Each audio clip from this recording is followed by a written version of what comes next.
Welcome to Jolly's കുലീന. ഇന്ന് ഞാൻ ബീഫും സോയ ചങ്ക്സും കൂടെ ഉള്ളൊരു ബീഫ് കറിയാണ് ഉണ്ടാക്കാൻ പോകുന്നത്. അതിന് വേണ്ടിയിട്ട് 4 ടേബിൾ സ്പൂൺ വെളിച്ചെണ്ണ ഒഴിച്ചിട്ടുണ്ട്. ഇതിലേക്ക് 2 സവോള കട്ട് ചെയ്തത് ഇട്ട് കൊടുക്കുന്നു.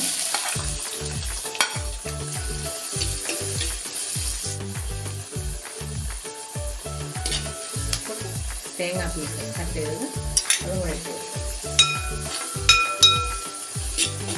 ഇതിലേക്ക് ഒരു 1.5 ടേബിൾ സ്പൂൺ ഇഞ്ചി ചെറുതായിട്ട് കട്ട് ചെയ്ത്, വെളുത്തുള്ളി 1.5 ടേബിൾ സ്പൂൺ ചെറുതായിട്ട് കട്ട് ചെയ്തത്,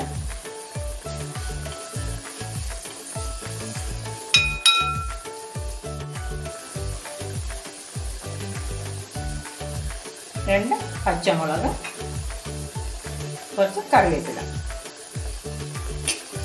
ഇത്രയൊക്കെ നന്നായിട്ട് വഴറ്റിയെടുക്കാം. നല്ല ബ്രൗൺ നിറം ആകുന്നത് വരെ ഇത് വഴറ്റിയെടുക്കേണ്ടതുണ്ട്. അതിലേക്ക് ടൊമാറ്റോ കട്ട് ചെയ്ത് ഇട്ട് കൊടുക്കുന്നു. ഇതിലേക്ക് കുറച്ച് മഞ്ഞൾപ്പൊടി,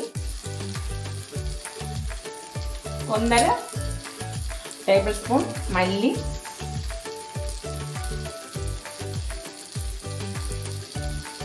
1 ടേബിൾ സ്പൂൺ മുളക് പൊടി, 1 ടേബിൾ സ്പൂൺ ഗരം മസാല പൊടി. ഇത്രയും കൂടിയിട്ട് നന്നായിട്ട് വഴറ്റിയെടുക്കാം. ഇതിൻ്റെ കൂടിയിട്ട് നന്നായിട്ട് വഴറ്റിയെടുക്കാം. ഞാൻ 1/2 കിലോ ബീഫും 200 ഗ്രാം സോയ ചങ്ക്സുമാണ് ഇതിന് വേണ്ടിയിട്ട് ഉപയോഗിക്കുന്നത്. ഈ മസാല നന്നായിട്ട് മൂപ്പിച്ചെടുക്കാം.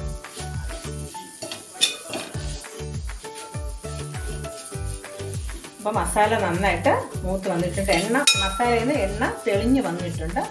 അപ്പോൾ ഇതിലേക്ക് വേവിച്ച ബീഫ് ഒഴിച്ചു കൊടുക്കുകയാണ്.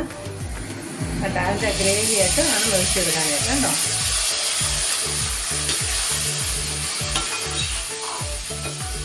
ഇതിലേക്ക് ഞാൻ പറഞ്ഞില്ല 1/2 കിലോ ബീഫാണ് ഉപയോഗിക്കുന്നത്.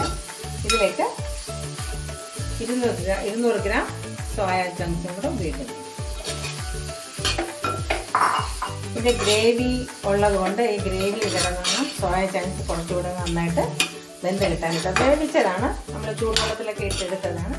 എന്നാലും ബീഫിൻ്റെ ഗ്രേവി കൂടെ കിടന്ന് കുറച്ചുകൂടെ നന്നായിട്ട് വഴറ്റി വരേണ്ടതുണ്ട്. ഏകദേശം 15 മിനിറ്റോളം ആയിട്ടുണ്ട്. മസാലയൊക്കെ നന്നായിട്ട് പിടിച്ചു.